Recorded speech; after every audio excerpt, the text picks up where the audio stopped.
नमस्कार आणि आपण पाहत आहात लोकहित लाईव्ह न्यूज चॅनल। आवाज सर्वसामान्य जनतेचा। पोफाळी पोलीस स्टेशनची धडाकेबाज कारवाई, वाहनासहित 15 लाखाचा प्रतिबंधक गुटखा पकडला। पोफाळी पोलीस स्टेशनचे ठाणेदार यांना मिळालेल्या गोपनीय माहितीच्या आधारे दिनांक 24/6/2024 रोजी मध्यरात्री 1 वाजताच्या दरम्यान एक संशयित बोलेरो पिकअप वाहन MH 26 CH 0264 हे शासन प्रतिबंधक गुटखा माल अवैधरित्या घेऊन जात आहे। या गोपनीय खबरेवरून पोलीस स्टेशन पोफाळीचे ठाणेदार व त्यांच्या पथकाने उमरखेड पुसद रोडवर गंगनमाळ फाट्यावर सापळा लावला असता एक पांढऱ्या रंगाची बोलेरो पिकअप वाहन उमरखेडवरून पुसदच्या दिशेने येताना दिसली। सदर वाहनास हात दाखवून थांबविले असता वाहन दूरच थांबले व वाहनातील चालक पोलिसांना पाहून जागेवरच वाहन सोडून पोबारा झाला।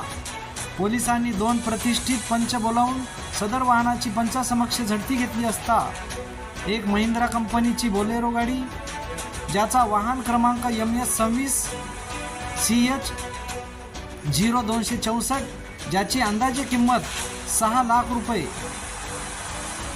मुद्देमाल असा एकूण 20,61,500 रुपयाचा मुद्देमाल गाडीसह मिळून आला।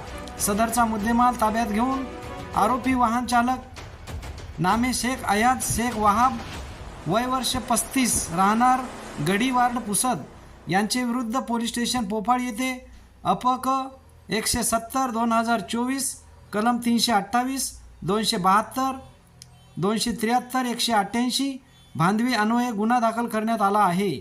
सदरची कारवाई माननीय श्री पवन बनसोड पोलीस अधीक्षक यवतमाळ, माननीय पियुष जगताप अप्पर पोलीस अधीक्षक यवतमाळ, माननीय श्री हनुमंत गायकवाड उपविभागीय पोलीस अधिकारी उमरखेड, माननीय आधार सिंग सोनोने पोलीस निरीक्षक स्थानिक गुन्हे शाखा यवतमाळ, सहाय्यक पोलीस निरीक्षक पंकज व्ही दाभाडे ठाणेदार पोफाळी यांचे मार्गदर्शनाखाली पोलीस उपनिरीक्षक आशिष झिमटे, पोलीस हेड कॉन्स्टेबल प्रकाश बोंबले, पोलीस कॉन्स्टेबल सचिन कांबळे, महिला पोलीस कॉन्स्टेबल नीलम श्रीनिवास यांनी पार पाडली।